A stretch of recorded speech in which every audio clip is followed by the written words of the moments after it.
The weather has already had its ups and downs this spring, with freezing rain and 50-mile-per-hour wind gusts, alongside 70-degree Fahrenheit days with full sun. Regardless of temperatures, the thousands of daffodils dotted throughout the landscape seem to pop up and brighten the muted earth without fail year over year. The warm temperatures were enough, however, to get the 80,000 bulbs planted in the lawn off to a good start, with a great showing of crocuses in March and Fritillary muscari and the first woodland tulips starting in late April.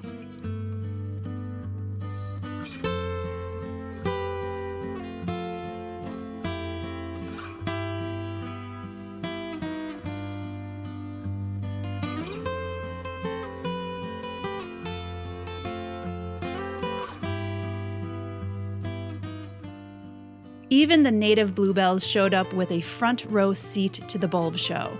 And surprisingly, I even found a few bluebells that somehow transplanted themselves into a compost heap on the opposite side of the house.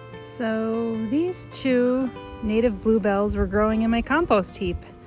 You know, I might have weeded over there and threw stuff in here, or it may have gotten pollinated, or something may have got moved over to the compost heap, but I'm going to retransplant these into the proper garden. The 4,000 tulips and the other bulbs that I planted down below at the meadow house started to make their way up through the wood chips and mulch, and really delighted with their array of colors.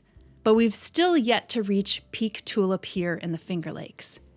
Granted, we still have some freezing temperatures ahead of us. I thought I would get some dahlias planted up in the beds to help fill out the perennial gardens as they slowly get established. As the tulips start to wane come end of May, and the first perennials start to bloom come June, we should start expecting to see the dahlias emerge and flower sometime in August to the first frost, which typically happens in November.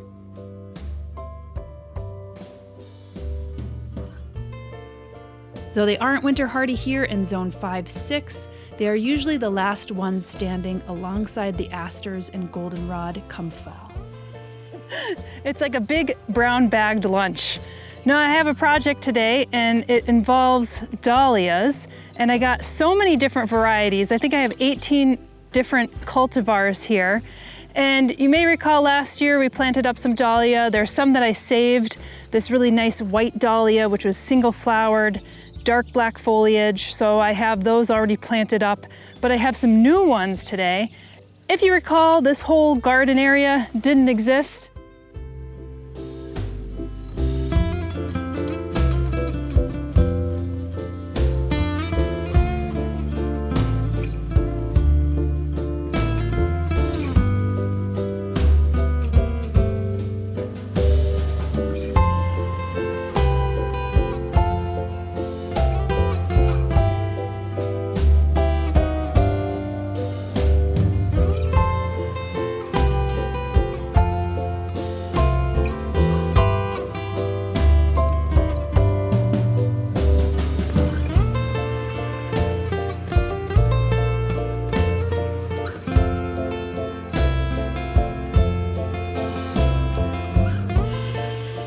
We put this in late last year, so I can't believe it, but we have, I think, 6 beds now. I really wanted to take some artistic license to be close to the idea of Rappaccini's daughter. So there was an old 1800s fictional-based account done by Nathaniel Hawthorne. It was based on Beatrice, who had all these beautiful plants, lots of deep purples and rouges and reds. So I went with dahlias that were kind of more of that color, lavenders, deep purples, deep reds to almost black.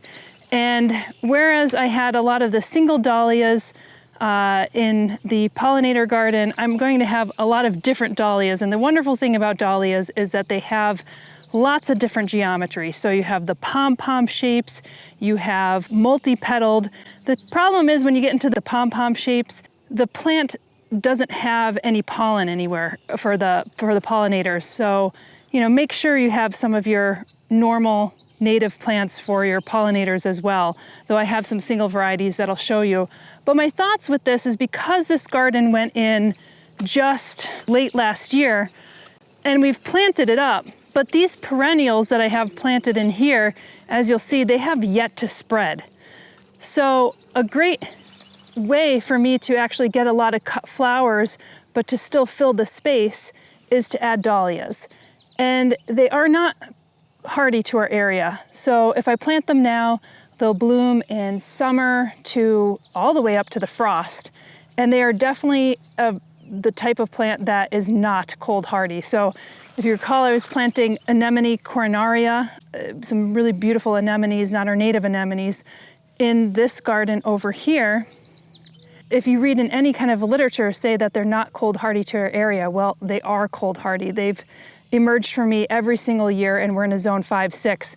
Dahlias are definitely not cold hardy, so you'll either need to lift the tubers, or you could just keep them in there and they'll expire. And I think I'll probably go with the latter because it's too much work and I won't know where I planted them.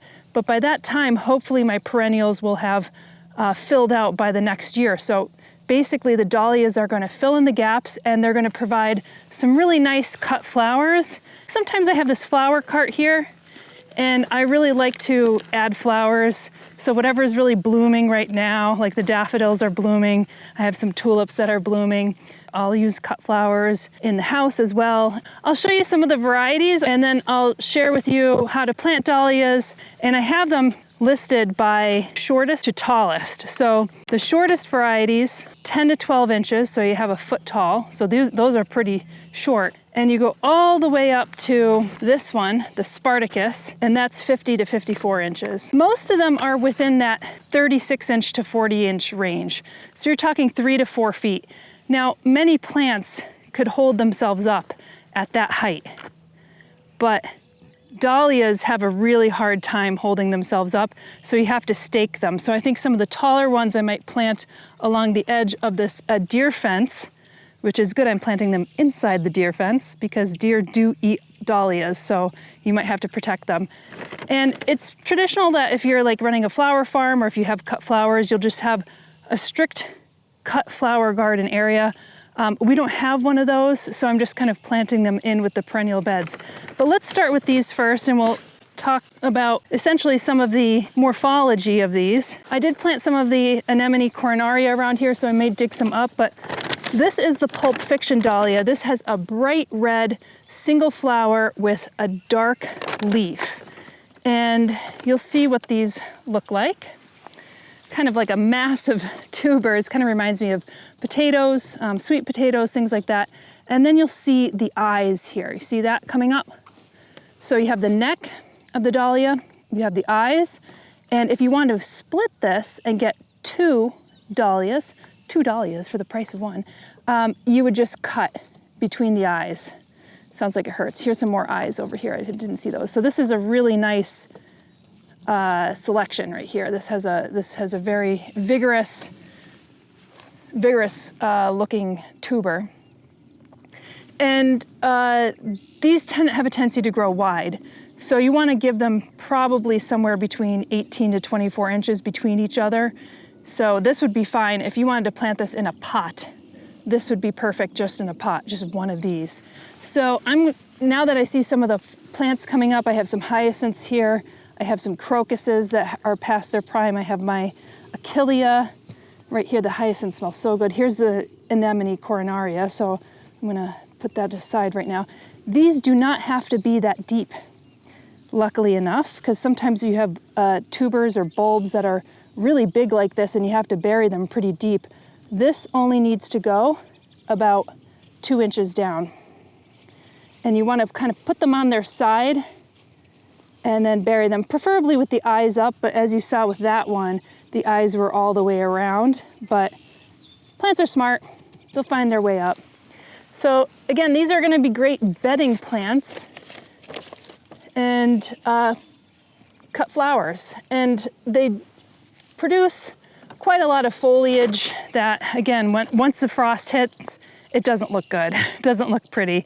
It looks like a bunch of kale that you put in the freezer and with freezer burn.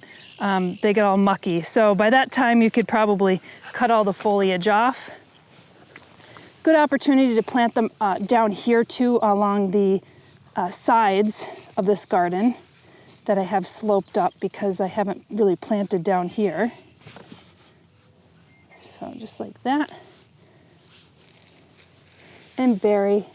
And I recently fertilized this entire garden. There's a little crocus that came up.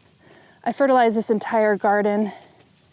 Otherwise I would put like a fertilizer in here as well. Look at this beautiful one. How many eyes are there? So this is going to have so many different flowers. And they do get multiple flowers, which is nice. It'll be interesting to see the different geometry. I have enough wonderful perennial pollinator plants here to compensate for the ones that won't have any pollen resources for our pollinators. That's really important to me in our garden. I'm going to plant this one. There's obviously more here to plant, but I'm going to move on to some of the larger ones to show you. Now these fell off. They both have eyes. You can see just little eyes there. If these didn't have eyes, then they likely wouldn't emerge. So I'm going to actually plant them right up in here in between.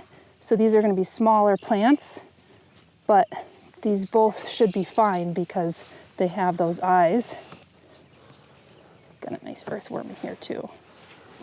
So let me show you some of the other ones and we'll go through them, and then I'll take some of the taller ones and maybe plant them along the edge, because if you don't do that, they need a stake oftentimes, especially when the rain hits, I found, and then because the flowers are so big, they start to droop and they don't look as good. So a lot of folks will plant them along like a fence line or some wire or one of those peony stakes or anything like that. So I have the Whittam Dahlia. This is 22 inches. This is the one that's second tallest, and it's primarily white petals. This is tinged with lilac, but not very much. So I have some whites and purples, and like I said, those rougey colors. This one's still in the bag. This is Verone's Obsidian Dahlia, 28 inches. This one has single flowers, and it's got this deep red-black kind of thin petals with a yellow center. Emperor Dahlias, these are 32 to 36 inches, and this gets a velvety purple bloom.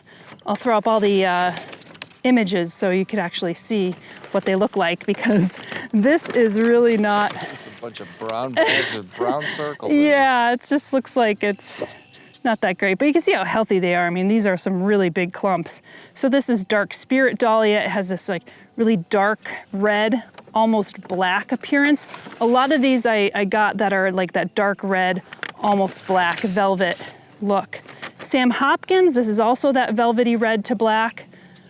Kenora Macabre, the Rocco Dahlias, Tartans. This is white with burgundy edge, so that looks a little different. We have Lilac Time, which probably by the name you understand it's a violet purple. Thomas Edison Dahlia, and that's purple flowers. And again, those are in the 36 to 46 inches. And I have some others over here. The Joey Mirella is a nice dark kind of fringy red-black one. La Recoleta, Blackjack. And then this one is Maroon Fox. And then the last big ones, and maybe I'll start with some of the tallest ones, Mystery Day, which is purple flowers with white tips, and then Mingus Alex, which is 48 inches, and then I have some of the Spartacus, which is the biggest ones. I mean, these are 6 feet tall, so you're basically standing next to a flower that you could use as your prom date. So I think some of these I'll plant along the fence line around here, because I have a feeling that those are going to need some staking. The problem is I have so many tulips. All these tulips will be gone by the time that these are emerging. Look, I found a nice space right here. And this gets a lot of sun. I will say that dahlias love sun. I have planted them in partial shady areas, and you know what? They don't really care for that. So you're not gonna get the flowers that you want. Okay, hopefully the tree swallows aren't home. The benefit of planting these now is that I can actually see where all the bulbs are coming up. Okay, eyes up. You can see the eyes right there. Now I actually got these 2 weeks ago. And it was impossible for me to plant them up because it was still frozen. So I kind of stored them in a closet, a dark closet. That's actually perfectly adequate as long as they are not in like sunlight where they're drying out. And then I moved them to these paper bags just so it was easy for me to show you them. We'll return, I would say, in the next like 4 to 6 months. We'll start seeing these come up, which by that time, a lot of my perennials will be up and blooming as well. So hopefully you learned a lot more about a number of dahlias, especially within that color palette of that red, black, burgundy, rouge, and purples.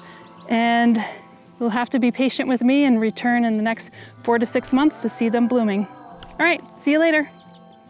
Stay tuned here because we'll be doing more gardening and landscaping here at Flock. If you like these videos, give it a thumbs up and be sure to subscribe. See you in the next video.